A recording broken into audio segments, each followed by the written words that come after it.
Hello दोस्तों, नमस्कार। आप सबका हमारी इस कहानी में बहुत बहुत स्वागत है।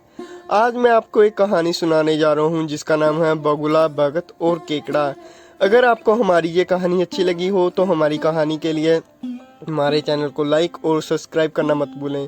तो चले हम अपनी कहानी की ओर चलते हैं और आगे बढ़ते हैं। एक वन प्रदेश में एक बहुत बड़ा तालाब था।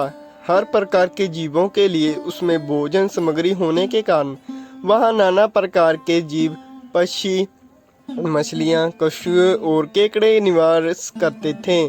पास में ही बगुला रहता था, जिससे परिश्रम करना बिल्कुल अच्छा नहीं लगता था। उसकी आंखें भी कमजोर थीं। मछलियाँ पकड़ने के लिए तो मेहनत करनी पड़ती है जो उसे खलती थी, इसलिए आलस के मारे वह प्रायः भूखा ही रहता। एक टांग पर खड़ा यही सोचता रहता कि क्या उपाय किया जाए कि बिना हाथ पैर हिलाए भोजन मिले। एक दिन उसे एक उपाय सूझा तो वह उसे आजमाने बैठ गया। बगुला तालाब के किनारे खड़ा हो गया और लगा आंखों से आंसू बहाने। एक केकड़े ने उसके आंसू बहते देख तो वह उसके निकट गया और पूछने लगा, मामा क्या बात है? भोजन के लिए मछलियां का शिकार करने की बजाय खड़े आंसू बहा रहे हो। बगुले ने जोर की हिचकी ली और बड़ाई गले से बोला, बेटे बहुत कर लिया मछलियों का शिकार, अब मैं यह पाप कार्य नहीं करूँगा। मेरी आत्मा जाग उठी है, इसलिए मैं निकट आई मछलियाँ का भी नहीं पकड़ रहा हूँ।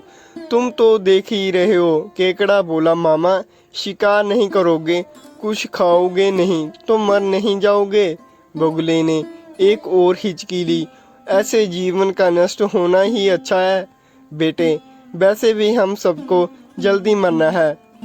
मुझे ज्ञात है कि शीघ्र ही यहाँ 12 वर्ष लंबा सूखा पड़ेगा। बगुले ने केकड़े को बताया कि यह बात उससे एक चित्रदक्षी महात्मा ने बताई है, जिसकी भविष्यवाणी कभी गलत नहीं होती।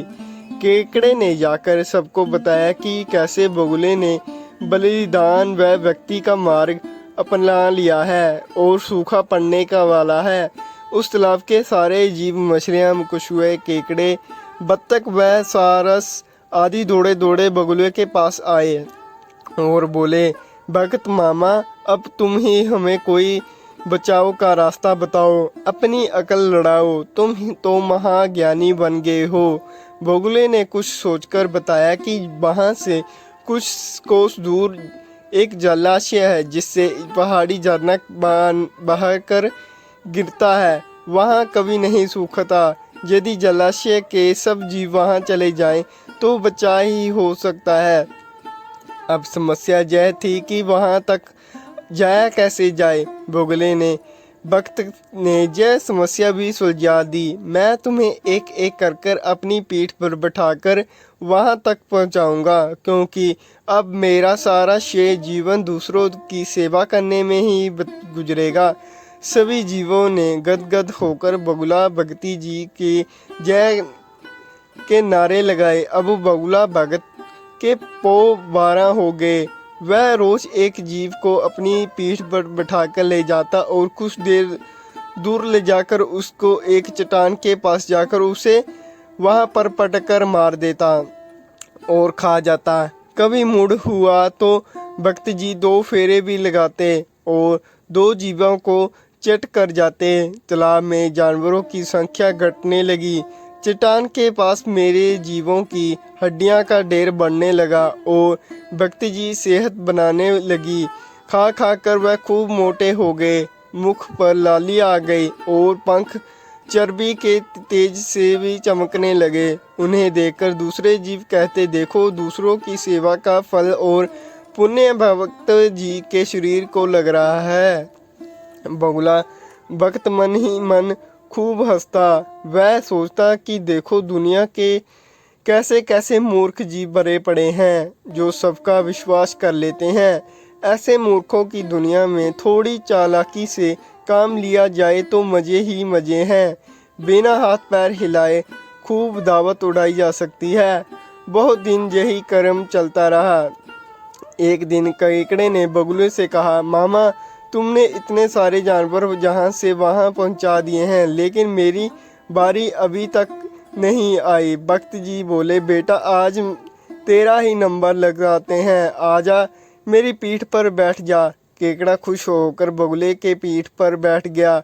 जब वह चट्टान के निकट पहुंचा तो वह हड्डियां का पहाड़ देखकर केकड़े का माथा टकाना।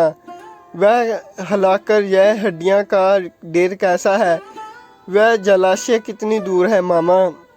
बगुला भगत ठा ठा करता खूब हंसा और बोला, मूर्ख, वह कोई जलाशय नहीं है। मैं एक एक को पीठ पर बिठाकर जहाँ लाकर खाता रहता हूँ। आज तू मरेगा। केकड़ा सारी बात समझ गया। वह सिर उठाकर, परंतु उसने हिम्मत न हारी और तुरंत अपने पंजों का आगे बढ़ाकर उसने दुष्ट बगुले की गर्दन दबा दी और तब तक दवाई रखी जब तक उसके प्राण परेख न उड़ जाएं। फिर केकड़ा बगुले भक्त का कटा सिर लेकर तालाब पर लौटा और सारे जीवों की सच्चाई बता दी। कैसे दुष्ट बगुला भक्त उन्हें धोखा देता रहा। सीख, किसी की बातों पर आंखों मूंद कर विश्वास नहीं करनी चाहिए। मुसीबत में धीरज व बुद्धिमानी से कार्य करना चाहिए। तो भाइयों, ये थी आज की हमारी कहानी, मूर्ख केकड़ा और बगुला भक्त। आप सबको हमारी कहानी अच्छी लगी हो तो हमारे चैनल को लाइक और सब्सक्राइब जरूर करें। धन्यवाद।